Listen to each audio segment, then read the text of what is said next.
All right. Test. Test. Test.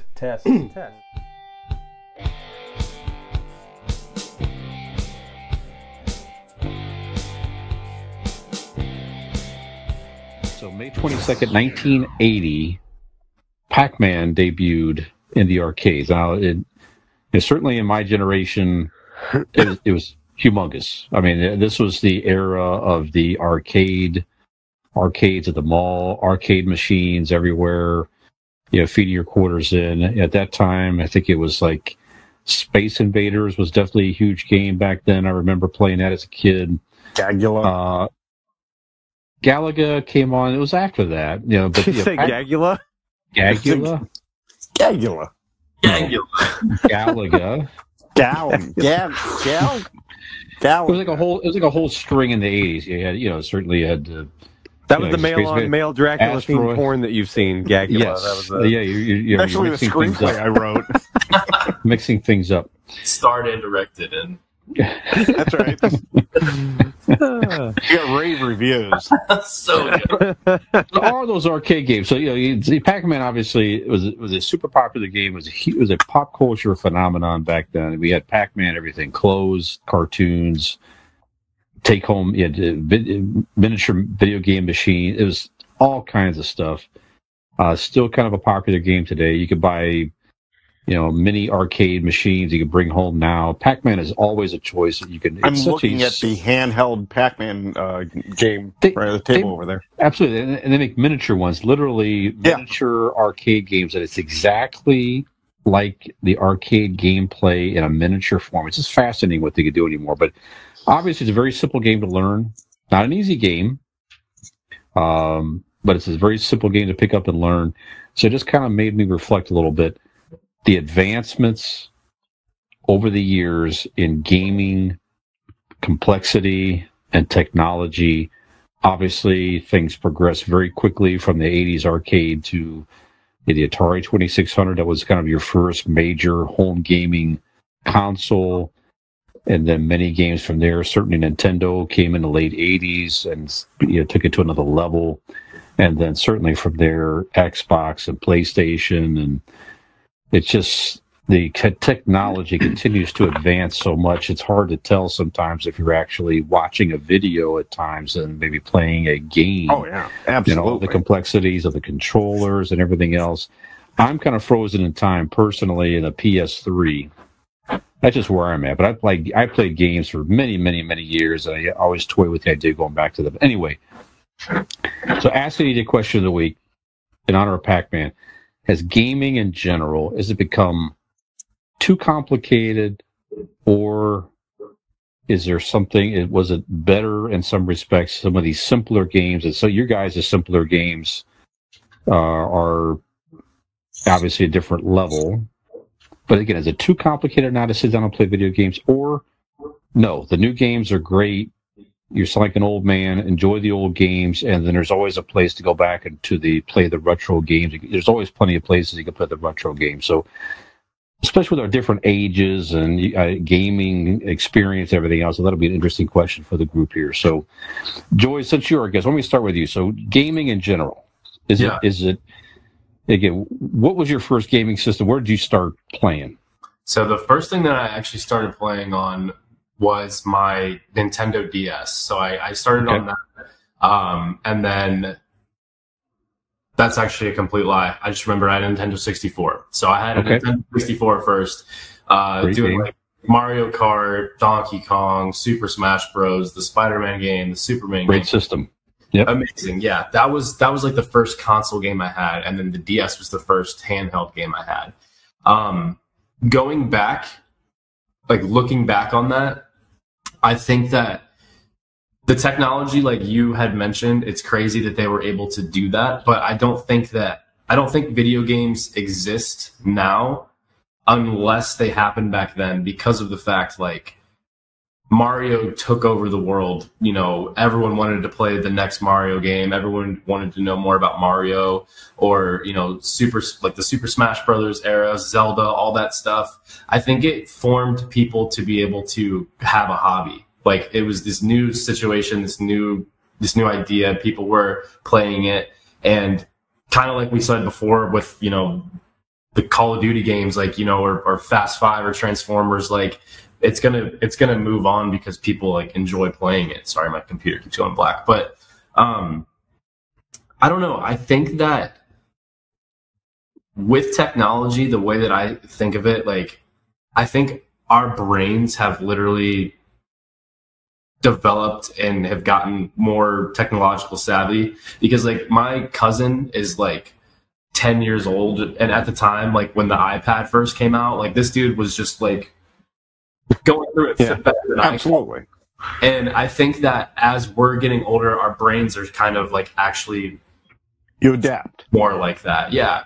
So do I think that they're too advanced? No, I don't. But I think that there's a reason why they're like that, is because for the demand of people are just like, if you gave a kid like a 10-year-old Super Smash Brothers or whatever, they'd beat it in 5 seconds. And before, like at least myself, it took me forever to beat these games. You know what I mean?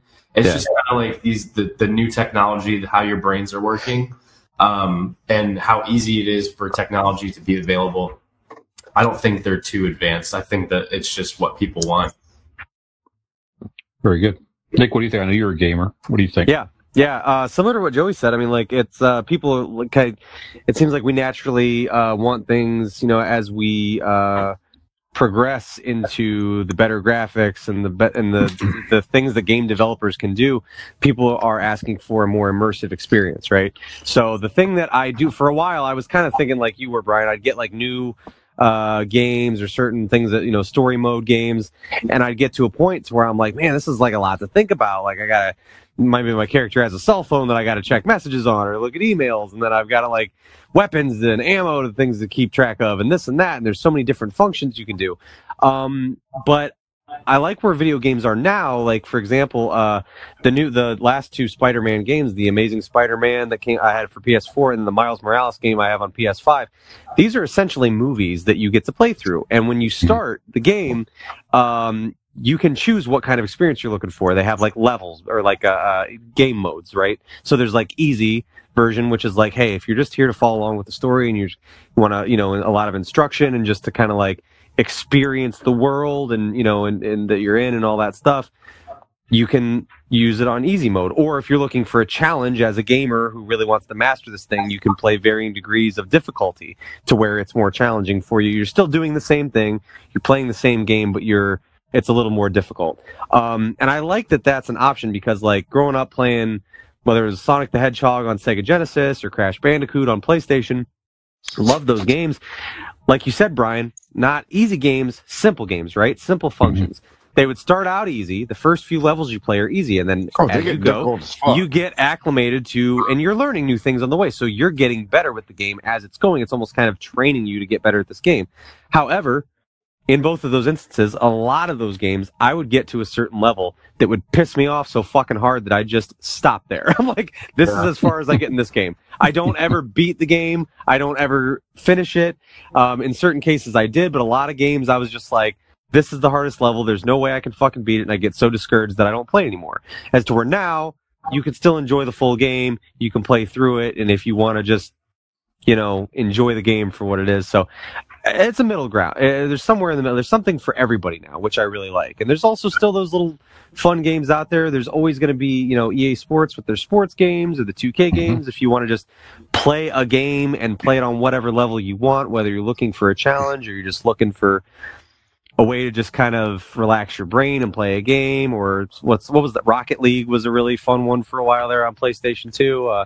There's a lot of great Nintendo Switch games that are, you know, interactive and things like that. So there's kind of something for everybody. So like in a lot of ways, yes, there are certainly a lot of video games that can take you on a much more immersive experience if that's what you're looking for. But if not, there's a lot of simple games out there too that are not all that you have to really be like that in depth with. So yes and no. Like, you know, I mean, I don't think across the board they're too complicated, because like I said, a lot of newer games that I found with story modes, I like that it's giving you the option to be like, hey, if you just want to experience it, go through it and, you know, basically play through an interactive movie. That option's there for you.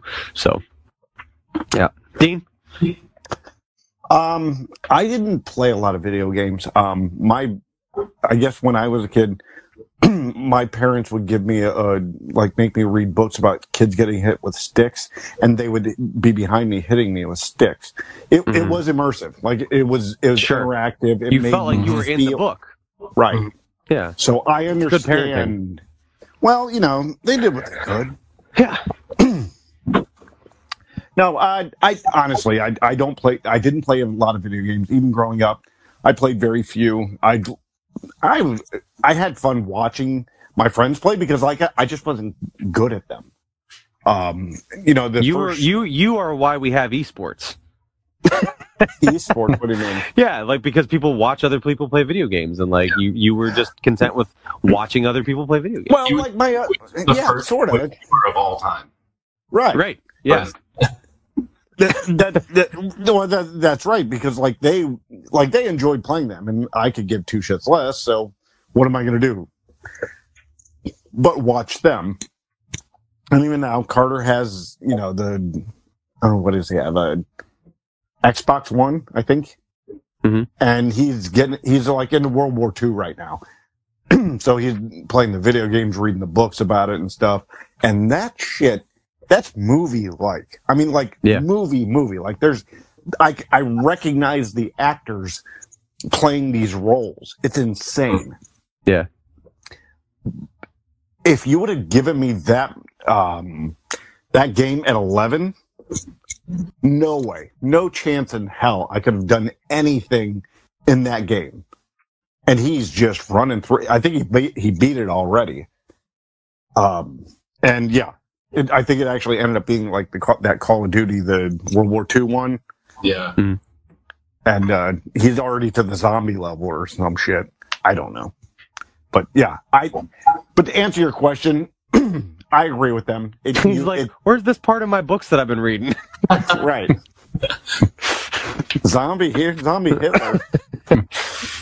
But no, I agree with them. It will always advance with the advancement of our minds and technology and how you learn. And I don't think it is like you're not born.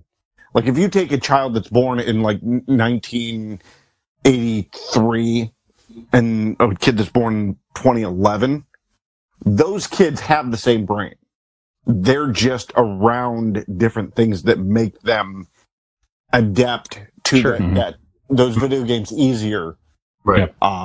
If you take that kid that's born in 83 and like time travel, see how I rolled that, and you put him in now, he would adapt and he would become just as efficient at the video game as the kid from 2011. So yeah, they get more advanced because they have to, because that's what society is doing. Right. So, I mean, really, what you just said there, adapting, right? Efficiency and just evolving in society. You're just basically giving us all the key points of our friends at RPM Bike Shop, who can offer you the finest selection of electric bikes. That's right. If you are in the market for an electric bike today, you need look no further than our friends at RPM Bike Shop, located conveniently in Carrollton, Ohio. If you're on Facebook, you can type in the search bar RPM Bike Shop, or you can go to their website, which is rpmbikeshop.com. If neither of those options work for you, well, call them up on the good old-fashioned phone there, 330-808-7792, to ride your way into your newly efficient future today with RPM Bike Shop. Excellent. That's right. Well done. Perfect. Perfect. All good points, gentlemen. Yeah, very good commentary. And again, where you started is a great point. I'm keeping in mind where I started back in fucking Pong, literally, and the advancements from that stuff all the way through the gaming systems at home. Is that the game you play with the circle where you rode with a stick? Pretty damn close. Down the road. Brian was like, he was playing Pong, and as soon as two balls showed up, he's like, "Fuck this!" What? I mean, honestly, that when I was a kid, that was like amazing to play a game on your television. That was amazing. Yeah, it was, you just boggling. Like you can play a game on your television. Brian was amazed by fire. Sure, that's right. And I'll be equally amazed when Dean tells a good joke someday. Equally amazed. You're going to be waiting a long time, buddy. That's right. That's right. No, but good stuff here, guys. So good commentary. But no, you're right. Wherever you entered is a factor for sure. And it's just like you say, that's where society is. We want to see the more complex games and the realism. And to Nick's point, there are different modes where you can get through a game on an easier mode, and doesn't need to be as complicated for you to play. So good stuff. Did you just see that shit? If you liked what you saw, like and subscribe. Come back. You're going to want to.